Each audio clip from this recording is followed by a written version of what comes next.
ইন্নাদ-দীনা ইনদাল্লাহিল ইসলাম। আজকের এই মনোমুগ্ধকর নবীনবরণ অনুষ্ঠানে স্নেহাস্পদ সভাপতি, প্রধান আলোচক, বাংলাদেশ ইসলামী ছাত্র শিবিরের সংগ্রামী কেন্দ্রীয় সভাপতি। আলহামদুলিল্লাহ, এটা অত্যন্ত পুলকিত হওয়ার মতো একটি মুহূর্ত যে আমার অনেক শিক্ষার্থীরা এখানে, যাদের সাথে আমার খুব সহজেই দেখা হয়ে গেল এবং বাহিরেও দেখলাম উপচে পড়া ভিড়।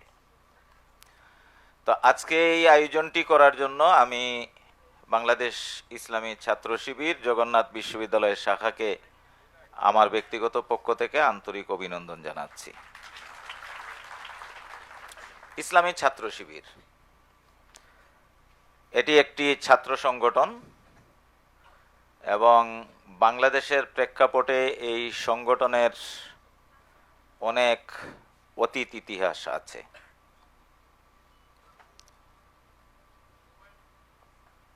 আমি আমার শিক্ষার্থীদের উদ্দেশ্যে বলবো, যে কোনো সংগঠনই এবং বিশেষত ইসলামী সংগঠন, তো সেই সংগঠনগুলা কিসের লক্ষ্যে কাজ করবে?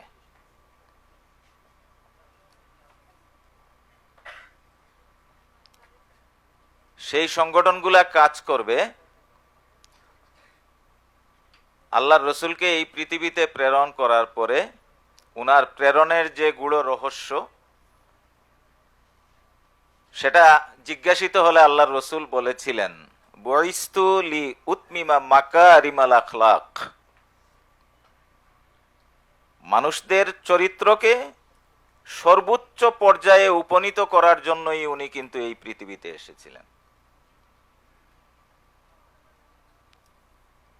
আর এই পৃথিবীর মানুষের জন্য অনুকরণীয় যেটা পবিত্র কোরআনে আল্লাহ বলেছেন, ওয়ালাকুম ফি রাসূলিল্লাহি উসওয়াতুন হাসানা, যে এই পৃথিবীতে বিচরণশীল সমস্ত মানুষের জন্য উত্তম আদর্শ একজনই, তিনি হলেন মুহাম্মদুর রাসূলুল্লাহ সাল্লাল্লাহু আলাইহি সাল্লাম। তো যে কোনো ইসলামী সংগঠনের কাজই হলো আল্লাহ প্রদত্ত এবং রাসূল সাল্লাল্লাহু আলাইহি সাল্লাম প্রদর্শিত এবং নির্দেশিত এই যে জীবন ব্যবস্থা, এই জীবন ব্যবস্থাটাকে এই পৃথিবীতে কায়েম করা। আমি একটি আয়াত তিলাওয়াত করেছি, ইন্নাদ-দীনা ইনদাল্লাহিল ইসলাম। আমরা সবাই জানি Islam is the complete code of life.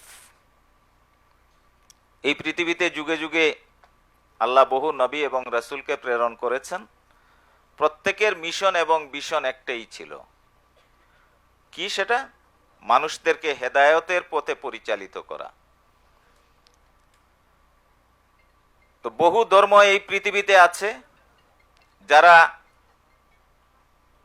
মাত্র কিছু অনুষ্ঠানাদির মধ্যে তাদের ধর্মীয় কাজকে সীমাবদ্ধ রাখে। আর ইসলাম এমন একটি জীবন ব্যবস্থা, ইসলাম গতানুগতিক ধর্ম না, ইসলাম হলো দিন।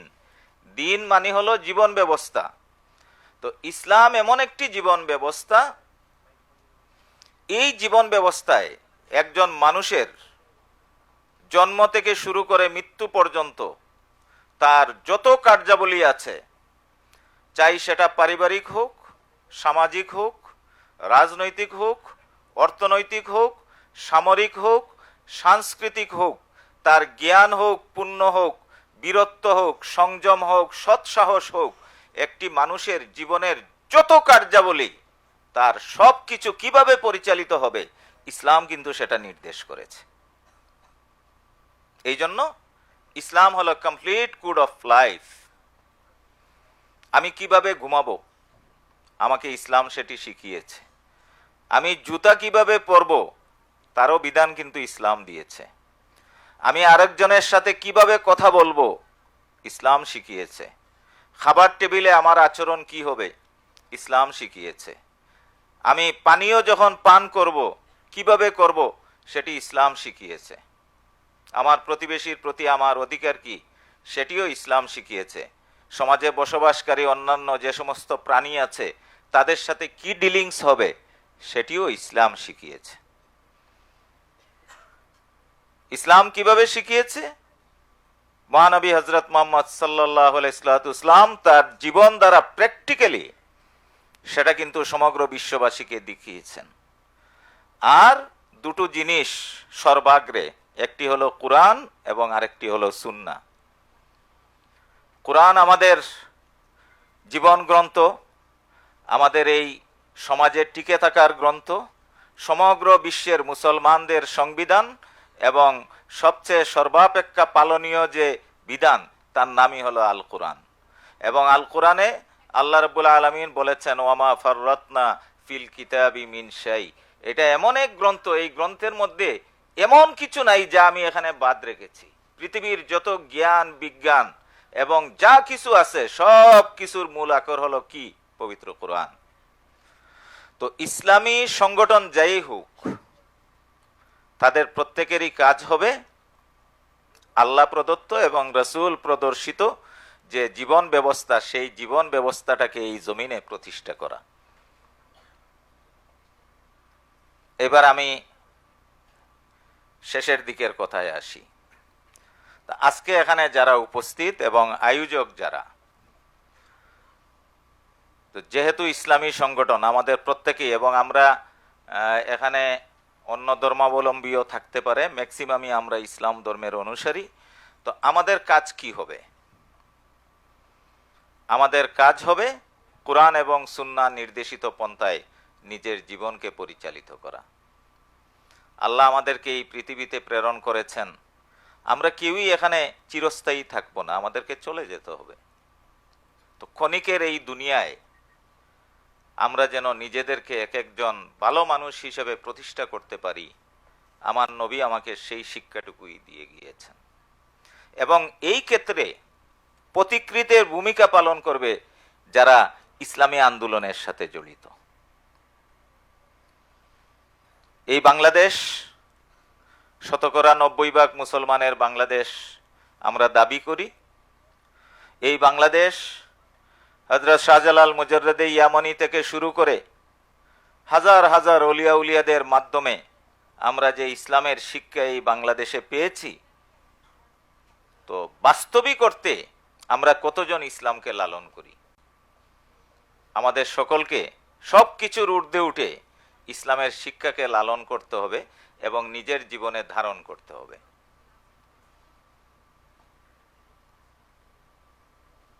এখন একটি দলের অন্তর্ভুক্ত হয়ে আমার উদ্দেশ্য কি হবে? আপনি ইসলামী ছাত্র শিবির একটি সংগঠন হতে পারে।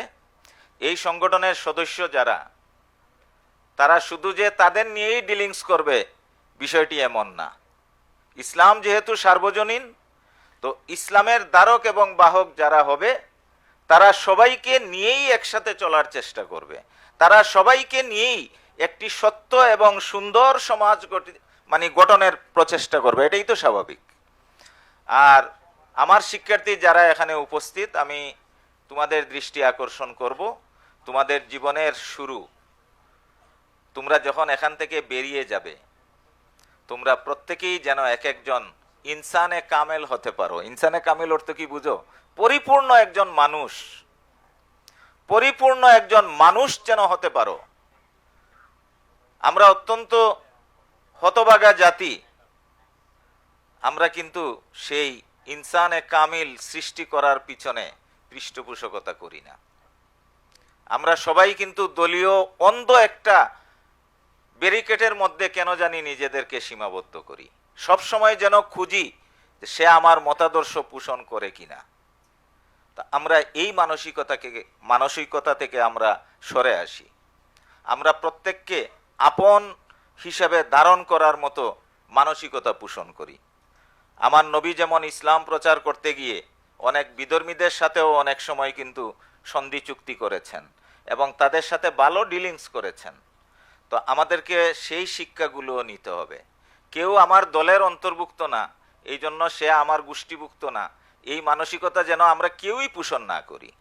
এই ছোট্ট দেশ বাংলাদেশ, এখানে বহু মত দল আদর্শের সমাহার আছে।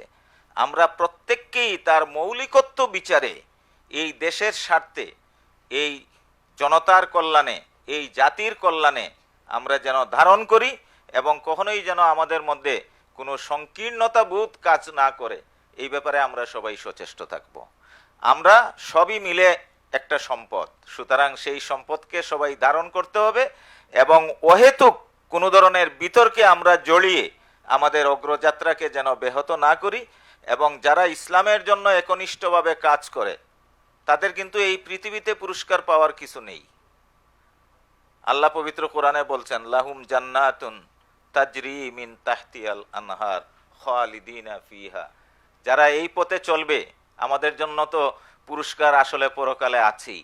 তো সুতরাং পরকালকে বিশ্বাস করে এই জমিনে যা কিছু সুন্দর এবং যা সত্য, যা ইনসাফ এবং যেটা আরেকজনের জন্য সামাজিক সুবিচার যেটা আমরা বলি, এই কাজগুলোই আমরা সবাই মিলে করব। এবং আমরা যেহেতু আল্লাহর অসংখ্য শুকরিয়ার বিষয়, আল্লাহ আমাকে এই জমিনে প্রেরণ করেছেন, একজন মুসলমান হিসেবে প্রেরণ করেছেন। আমি ইসলাম নিয়ে জন্মাতে পেরেছি এবং ইসলামকে ধারণ করি, এর চেয়ে বড় নিয়ামত কিন্তু আর দ্বিতীয়টি হতে পারে না। তো আমরা আমাদের বাস্তব জীবনে যেন সেটার প্রতিফলন ঘটাতে পারি এবং প্রত্যেকেই আমরা আমাদের এই সমাজ এবং জাতির জন্য একজন ভালো মানুষ হতে পারি, সেই লক্ষ্যে ইনশাল্লাহ আমরা সবাই কাজ করব। এবং ইসলামী ছাত্র শিবির সেই লক্ষ্যেই কাজ করে এবং আমি আশা করি যে এইটাকে উপজীব্য করে আমরা সবাই আমাদের জীবনটাকে সুন্দর করার চেষ্টা করব। তো আজকের যারা নবীন, আমি আশা করি এবং আল্লাহর কাছে প্রার্থনা জানাই, তোমাদের প্রত্যেকের জীবন যেন সুশোভিত হয়, তোমাদের প্রত্যেকের জীবন যেন সার্থক হয়, তোমরা সবাই যেন সফল হতে পারো এবং আল্লাহ যেন তোমাদের প্রত্যেককে এক একজন ইনসানে কামিল বা পরিপূর্ণ মানুষ হিসেবে গড়ে ওঠার তৌফিক দান করেন। আমিন। ওয়া আখিরুদ দাওয়ানা আনিল হামদুলিল্লাহি রাব্বিল আলামিন। আসসালামু আলাইকুম।